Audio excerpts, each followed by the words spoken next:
व्यायामात् लभते स्वास्थ्यम दीर्घायुष्यम बलम सुखम आरोग्यम परमम भाग्यम स्वास्थ्यम सर्वार्थ साधनम। यानी व्यायाम से ही अच्छा स्वास्थ्य, लंबी आयु, शक्ति और प्रसन्नता प्राप्त होती है। स्वस्थ रहना परम नियति है और अन्य सभी कार्य स्वास्थ्य द्वारा सिद्ध होते हैं। नमस्कार, स्वागत है आप सभी का द कंचन नेगी शो में, जिसका उद्देश्य है कला, संस्कृति, साहित्य, शिक्षा, स्वास्थ्य, पर्यटन, कृषि, इतिहास के साथ साथ प्रख्यात शख्सियतों को आप सभी से रूबरू कराने का। और आज इसी श्रृंखला में हम आपकी मुलाकात एक ऐसे शख्सियत से कराने जा रहे हैं जिन्होंने मर्म चिकित्सा के क्षेत्र में अपने राज्य और अपने भारत देश में ही नहीं बल्कि अंतर्राष्ट्रीय स्तर पर भी एक अलग पहचान बनाई है। जी हाँ, हम बात कर रहे हैं डॉक्टर सुनील जोशी जी की, जो कि उत्तराखंड आयुर्वेदिक यूनिवर्सिटी देहरादून के वाइस चांसलर हैं। तो आइए होते हैं उनसे रूबरू। नमस्कार सर। नमस्कार। द कंचन नेगी शो में आपका हार्दिक स्वागत एवं अभिनंदन। धन्यवाद।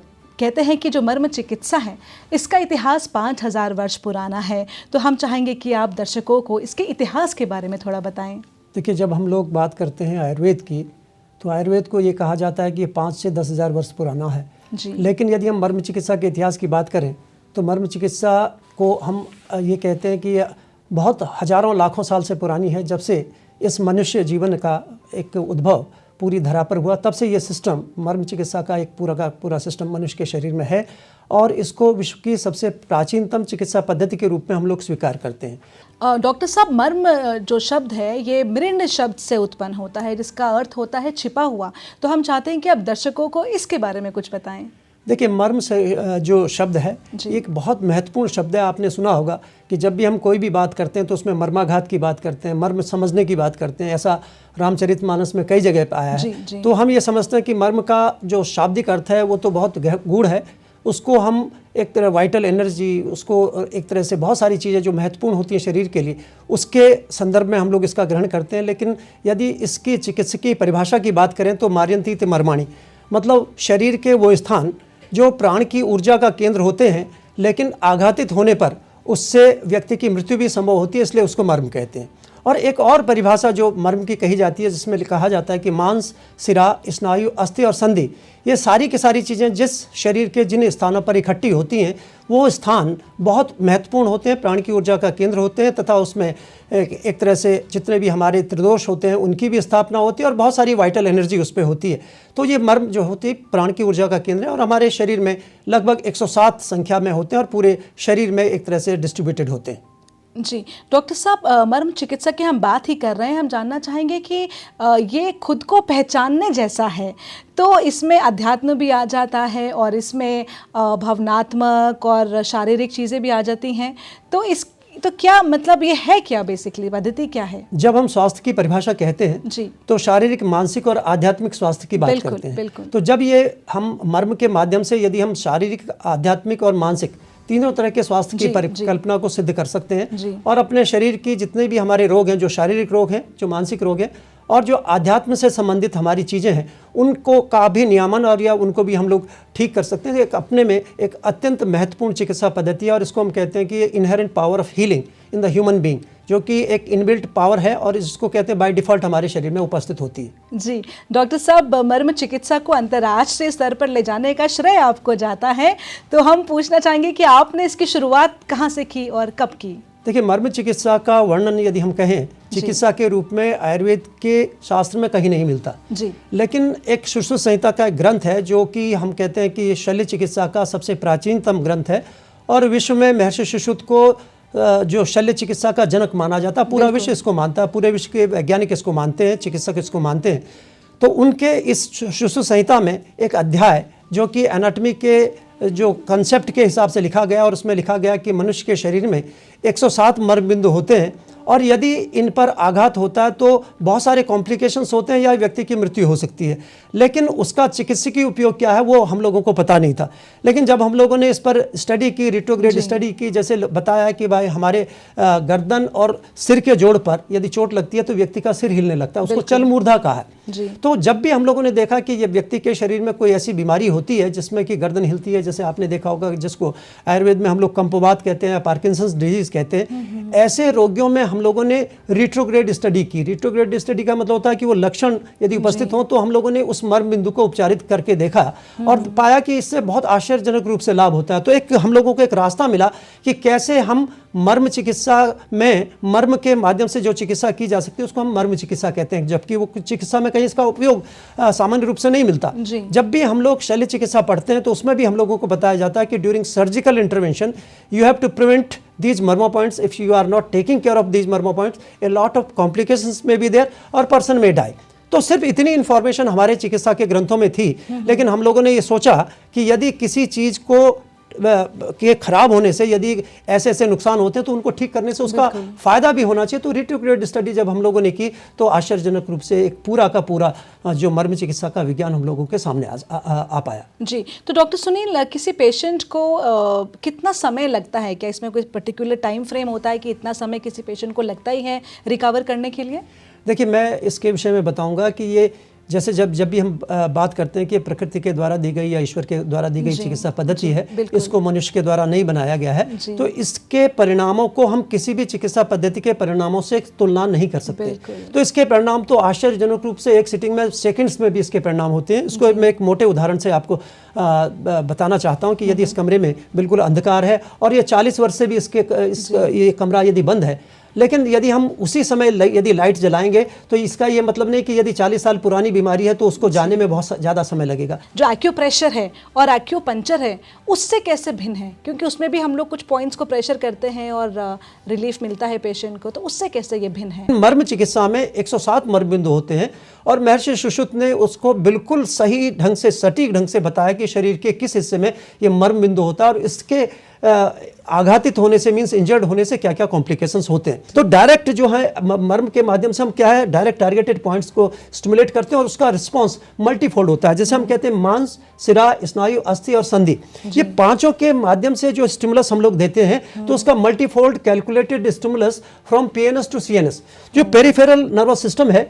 उस जगह पर ये हमारे जो मर्म बिंदु होते हैं, यदि हम उसका स्टिमुलेशन करते हैं तो आपने इसको मैं एक और उदाहरण से देना चाहूंगा कि जब भी हम अपनी त्वचा को छूते हैं तो एक फेदर टच होता है। बिल्कुल, फेदर टच होता है। फेदर टच का मतलब एक different kind of stimulus is there. यदि हम फिर पिंच करते हैं स्किन को तो दूसरी तरह का स्टिमुलस होता है। यदि और डीपर यदि हम उसको प्रेशर देते हैं तो एक different kind of stimulus is there. हम इसको और भी समझ सकते हैं कि एक माँ के हाथ का स्पर्श गाल पर और मास्टर जी के थप्पड़ का स्पर्श वो एक इंटायरली डिफरेंट होता है। तो ऐसे ही जब ये पांचों जगह से स्टिमुलस जाता है तो मल्टीफोल्ड कैलकुलेटेड स्टिमुलस जैसे देते हैं तो वैसा ही मल्टीफोल्ड कैलकुलेटेड रिस्पॉन्स हम लोगों को बॉडी को मिलता है। तो ये लगता है कि कैसे इतनी तेजी से बीमारी ठीक हो सकती है। तो आप समझ सकते हैं कि ये जो मैंने आपको इक्वेशन बताई कि ये multifold calculated stimulus from peripheral nervous system to central nervous system है और उसी ढंग से ये इसका रिस्पांस भी एक जो साइट है उस पर पहुंचता है। हम पूछना चाहेंगे कि जिसमें जो संक्रमित वाली बीमारियां होती हैं, जैसे हम एड्स की बात करें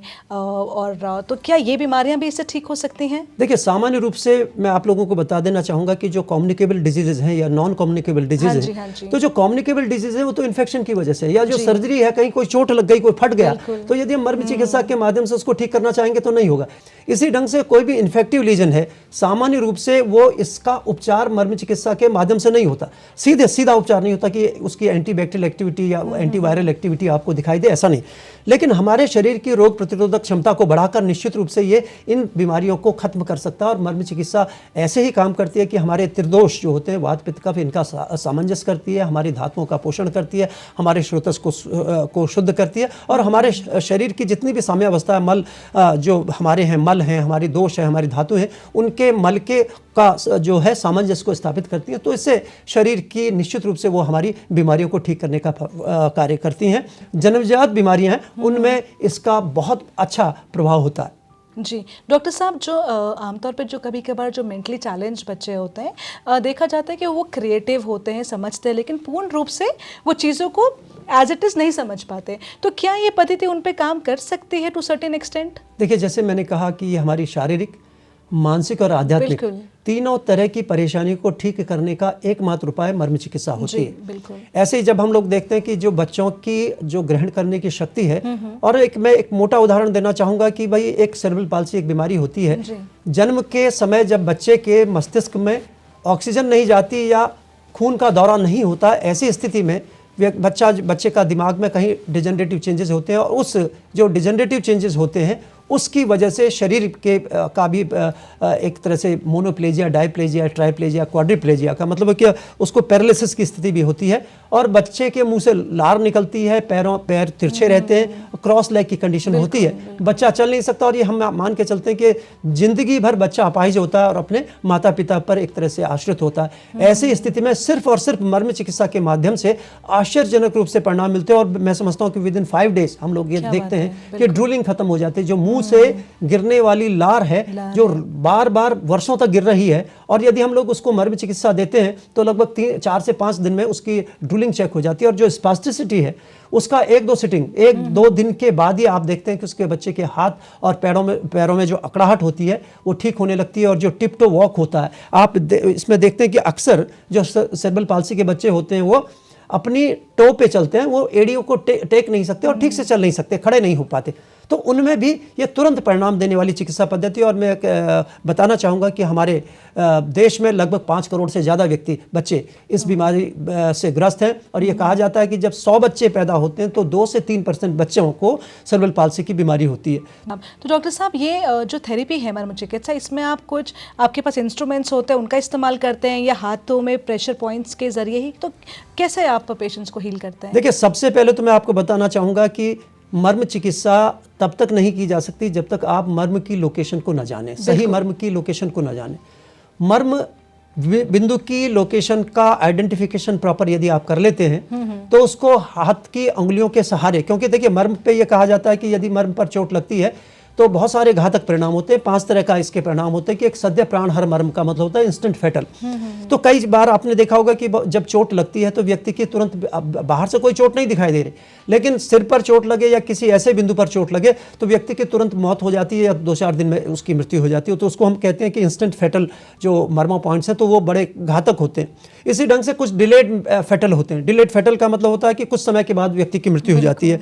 तीसरी होती है वैकल्पिक का मतलब होता है कि यदि उन जगह पर चोट लगती है तो विकलता मीन्स को डिसफिगरमेंट हो सकता है या उसकी फिजियोलॉजिकल डेथ होती है। जैसे हाथ का अंगूठा जिसके जो काम है, सरकमडक्शन है, उसका फ्लेक्शन है, एक्सटेंशन है, यदि कहीं इससे संबंधित मर्म बिंदु पर चोट लगती है तो व्यक्ति का वो हाथ अंगूठा तो ठीक दिखाई देगा लेकिन उसका फिजियोलॉजिकल फंक्शन खत्म हो जाएगा। इसी ढंग से एक बीमारी होती है जिसको हम अर्ब्स पैरेसिस कहते हैं, जो ब्रेकियल प्लेक्सस में एक पॉइंट होता है जब नॉर्मल डिलीवरी होती है, फोर्सफुल यदि हम उस बच्चे को खींचते हैं तो उसके हाथ को खींचने से कभी कभी उसके ब्रेकियल प्लेक्सस का एक बिंदु होता है जिसको हम अर्ब्स पॉइंट कहते हैं, उस पर चोट लगने से अर्ब्स पैरेसिस हो जाती है। तो बच्चा ना तो हाथ को उठा सकता है ना इसको मोड़ सकता है, सिर्फ उसका जो हाथ होता है, जो हैंड है, वो तो काम कर सकता है लेकिन बाकी काम नहीं होते। तो ऐसी स्थिति में दिखता तो ठीक है कि पूरा हाथ ठीक है लेकिन उसकी फिजियोलॉजिकल डेथ होती है, बच्चा काम नहीं कर सकता, तो इसको वैकल्पिक मर्म कहते हैं। इसके अलावा कुछ मर्म बिंदु ऐसे होते हैं जहाँ पर कोई चोट लगती है या कोई तीर लगता है या कोई बुलेट लगती है, यदि हम उसको तुरंत निकाल देते हैं तो व्यक्ति की तुरंत मृत्यु हो जाती है। और यदि उसको लगे रहने देते हैं और वो धीमे धीमे हील होकर अपने आप गिर जाता है तो उसको उस व्यक्ति की मृत्यु नहीं होती। तो ये भी एक मर्मबिंदु, और कई जगह पे कुछ मर्मबिंदु ऐसे तो होते हैं जिन पर बहुत ज़्यादा वेदना होती है, दर्द होता है, तो उसको हम रुजाकर मर्म कहते हैं। तो ये मर्मों की क्वालिटी में आपको मैंने बताई। ऐसे ही जो हमारे जो शरीर के मर्म हैं उनसे पूरा का पूरा जो मस्तिष्क की यदि कोई बीमारी होती है, मस्तिष्क में खून नहीं पहुंचता तो शरीर की बहुत सारी जो एक्शन है, जैसे पैरालिसिस हो गया तो उसमें एक हाथ काम नहीं करेगा, एक तरफ का पूरा काम नहीं करेगा, कभी कभी नीचे का हिस्सा काम नहीं करता और कभी कभी चारों जो हाथ पैर हैं वो काम नहीं करते। तो ऐसी स्थिति में भी मर्म चिकित्सा के माध्यम से आप उसका उपचार कर सकते हैं और थोड़े समय में ही बच्चा उन सभी कार्यों को करने में सक्षम हो जाता है जो वो कर नहीं सकता। जी डॉक्टर साहब, भागदौड़ वाली ज़िंदगी है और समय निकाल पाना लोगों के लिए बहुत मुश्किल होता है। तो ऐसे में सरदर्द एक ऐसी बीमारी है जो कि कभी भी किसी को कहीं पे भी हो सकता है। तो हम चाहेंगे कि आप हमारे दर्शकों को बताएं कि जब आपको सरदर्द हो तो क्या करना चाहिए ताकि हम तुरंत ही रिलीफ हमको मिल जाए। आजकल भागदौड़ की ज़िंदगी जैसे आपने कहा उसमें हम लोगों का जो लाइफस्टाइल है वो बहुत ज़्यादा एक तरह से अल्टर्ड हुआ है, चेंज हुआ है। जब भी हम लोग लैपटॉप पे काम करते हैं या मोबाइल पे 24 घंटे हम लोग काम करते हैं या झुककर हम पढ़ने लिखने का कार्य करते हैं तो हमारे जो गले की जो मांसपेशियां हैं वो कहीं ना कहीं प्रभावित होती हैं, उसमें स्पाज्म आता है और हमारी जो पोस्चर है, जो गर्दन का पोस्चर है, उससे निश्चित रूप से जो हमारी जो नसें, जो नर्व्स पास होती हैं ब्रेकियल प्लेक्सस की और जो उसमें कहीं ना कहीं सर्वाइकल जो स्पॉन्डिलोसिस की बात होती है उनमें भी जो सर्वाइकल नर्व्स हैं या ब्रेकियल प्लेक्सस में जो जा रही हैं, इन सभी में, क्योंकि लैपटॉप पे हम काम कर रहे हैं 24 घंटे, हम लोग कोई ना कोई ऐसी काम करें, तो ये गर्दन की जो है एक तरह से के कारण से भी हमारे सिर दर्द हो सकता है। उसके लिए एक बड़ा सरल सा बिंदु है, यदि हम अपने हाथ को ऐसे रखते हैं तो आप ये समझ सकते हैं ये 90 डिग्री पे है, ये 45 डिग्री का ये एंगल बन रहा है, और हमारी जो इंडेक्स फिंगर है इसका जो हमारा जो मीडियल सरफेस है उसको ये कहिए जो अंदर की तरफ है, और बीच की उंगली जहां पर जाती है वहां पर एक मर्म बिंदु होता है जिसको हम लोग अंशमर्म कहते हैं। इसको यदि हम दबा कर देखते हैं तो एक टेंडर टच होता है, यहाँ पे लगता है कि यहाँ पे एक पीड़ा उत्पन्न करने वाला एक बिंदु है। उसको यदि हम ऐसे दबाते हैं छोड़ते हैं, दबाते हैं छोड़ते हैं, दोनों तरफ इसको हम लोग कर सकते हैं, तो सर्वाइकल स्पॉन्डिलोसिस से होने वाले दर्द को हम सामान्य रूप से ठीक कर सकते हैं। और इसको भी यदि हम ऐसे दबाते हैं छोड़ते हैं, दबाते हैं छोड़ते हैं 15-20 बार, तो निश्चित रूप से जो हमारे जो सिर में दर्द होता है उससे आश्चर्यजनक रूप से उसके परिणाम मिलते हैं। तो एक बहुत महत्वपूर्ण मर्मबिंदु जो हमारे हाथ पे होता है जिसको हम तल हृदय कहते हैं, उसको मापने की विधि क्या है कि यदि हम मुट्ठी को, ये फेलिंग्स को हमने फोल्ड किया, फेलिंग्स को फोल्ड करके यदि बीच की उंगली हमारे तल का जहां पर स्पर्श करती है उसको हम तल हृदय मर्म कहते हैं। एक इसको कहा जाता है कि आयुर्वेद में कहा जाता है, जो हमारा काश्यप संहिता है, कि मनुष्य के शरीर में 5 हृदय होते हैं, 4 हमारे हाथ पैर के तले पर और एक हमारा जो जिसको हम हार्ट कहते हैं, वो 5 तरह के हृदय होते हैं। इन 4 हृदयों से जो हाथ और पैर में होते हैं, इनसे हम हृदय की और मस्तिष्क की जितनी भी खराबियां उनको उपचारित भी कर सकते हैं, और हार्ट की जो फिजियोलॉजी है उसको हम कंट्रोल भी कर सकते हैं, उसको मेंटेन भी कर सकते हैं। जी डॉक्टर साहब, आपसे चर्चा करके बहुत अच्छा लग रहा है, बहुत सारा सीखने को हमें मिल रहा है। हम चाहेंगे कि आप दर्शकों को बताएं कि खासतौर पे महिलाओं को माहवारी के समय काफ़ी महिलाएं जिनको बहुत तकलीफ़ होती है और लोअर एब्डोमेन में बहुत पेन होता है, पीड़ा होती है, तो उनके लिए आप क्या बताना चाहेंगे कि किस पॉइंट को वो दबाएं ताकि उनको आराम मिले?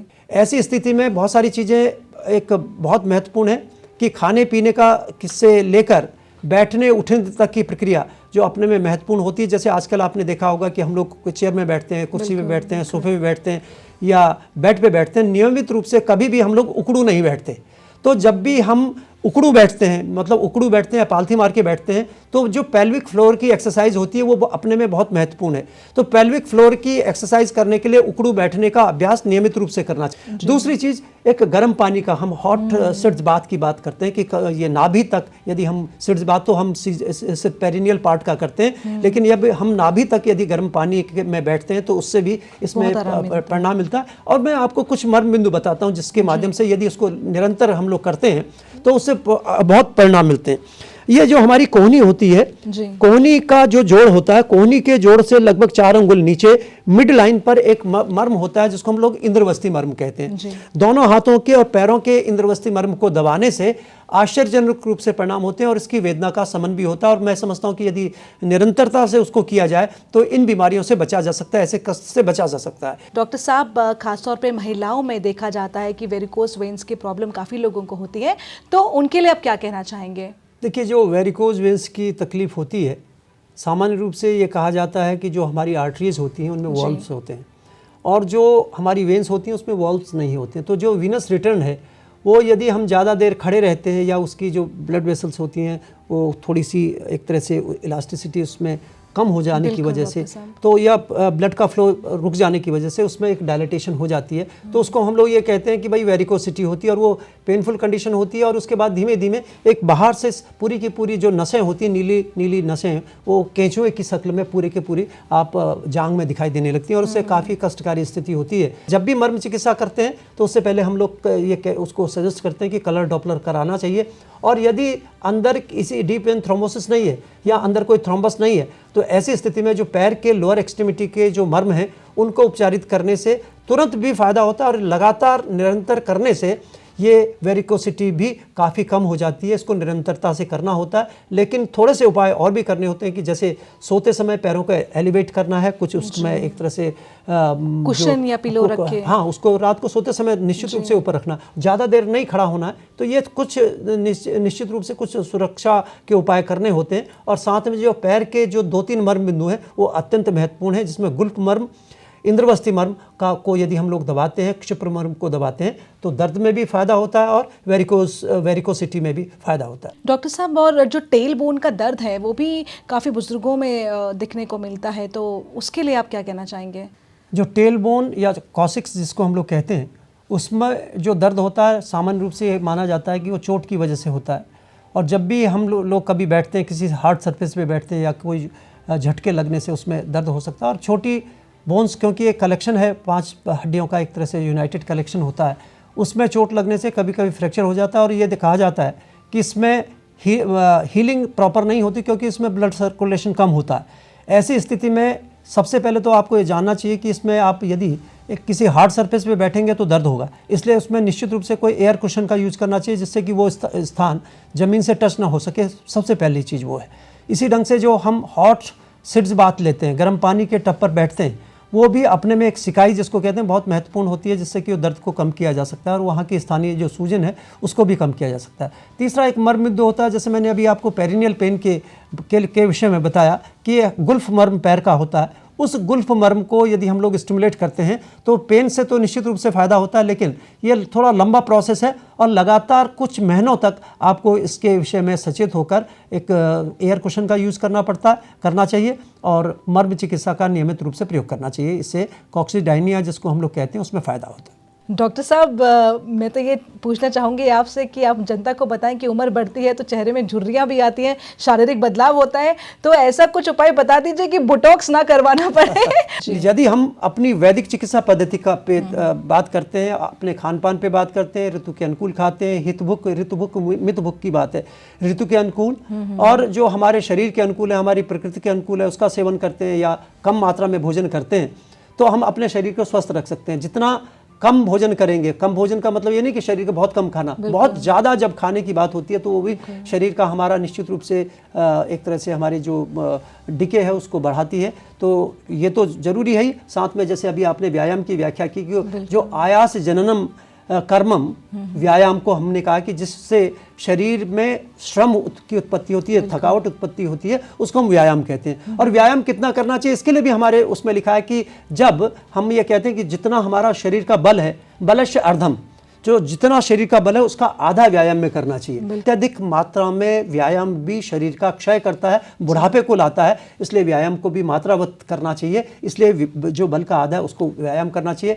इसी ढंग से मर्म जितने भी शरीर के हैं उन मर्मों को भी नियमित रूप से उत्प्रेरित करने से हमारी दोष धातु मल एक नियंत्रित रहते हैं, एक तरह से उनका संतुलन बना रहता है। और जब दोष धातु और मल का संतुलन बना रहता है तो हमारा शरीर जल्दी से बूढ़ा नहीं होता और बीमार नहीं पड़ता। जो वृद्धावस्था है वो एक सामान्य प्रक्रिया है। जैसे आपने देखा कि बाल धीमे धीमे सफ़ेद होने लगते हैं, त्वचा में झुर्रियाँ आने लगती हैं, आँखों में कैटरेक्ट होने लगता है, पुरुषों में प्रोस्टेट की तकलीफ होने लगती है। तो ये सामान्य रूप से सामान्य चीज़ है, इसको आप रोक नहीं सकते, मतलब इसको, लेकिन वयस्थापन कर सकते हैं। वयस्थापन का मतलब जिस उम्र में हमारा जो एक प्रोटोकॉल होता है कि कितना वेट होना चाहिए, उसका बॉडी मास इंडेक्स क्या होना चाहिए, हमारी जो स्ट्रेंथ है वो कितनी होनी चाहिए, उसको मेंटेन करने के लिए हम सारी की सारी चीज़ों का इस्तेमाल करते हैं। दैनिक जो दिनचर्या उसका इस्तेमाल करते हैं, नियमित रूप से मर्मों का उपचार करते हैं। डॉक्टर सुनील जोशी, आपसे भेंट वार्ता करके बहुत अच्छा लगा, बहुत कुछ सीखने को मिला। मुझे उम्मीद है हमारे दर्शकों को भी ये एपिसोड बेहद पसंद आया होगा। चलते चलते कहना चाहूँगी कि बनते बिगड़ते हालातों का हिसाब है जिंदगी, हर रोज एक नया पन्ना जुड़ता है जिसमें वही एक खूबसूरत किताब है जिंदगी। और इन्हीं शब्दों के साथ और इस उम्मीद के साथ कि द कंचन नेगी शो की टीम फिर हाजिर होगी शनिवार रात 9 बजे सिर्फ डीडी उत्तराखंड पर। आप फिलहाल डॉक्टर सुनील जोशी जी को और मुझे यानी डॉक्टर कंचन नेगी को दीजिए इजाजत। नमस्कार। नमस्कार।